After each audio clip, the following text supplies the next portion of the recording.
কবিতাৰ শিৰোনাম ছগা। নিৰ্জন পাহাৰত এটা উজাগৰি নিশা, জ্বলি জ্বলি নিজেই শেষ হৈ যোৱা বনজুইৰ এটি ফিৰিঙতি নেহিষা। ছগা হৈ জ্বলি জ্বলি নিঃশেষ হৈ যোৱা এটি খন্তেকীয়া জীৱন। স্বইচ্ছাৰে ছগাৰে আত্মজাহনে তমসা ৰাতি জ্বলিছিল মোৰ হিয়া। ছগাবোৰ উৰিছিল বতাহত, সপোনত আত্মজাহ দিছিল ছগাই।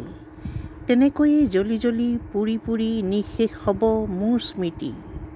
গোপনে থাকক ছগা হৈ ছাই হৈ যোৱা মোৰ ধূসৰ স্মৃতিৰ সোঁৱৰণি।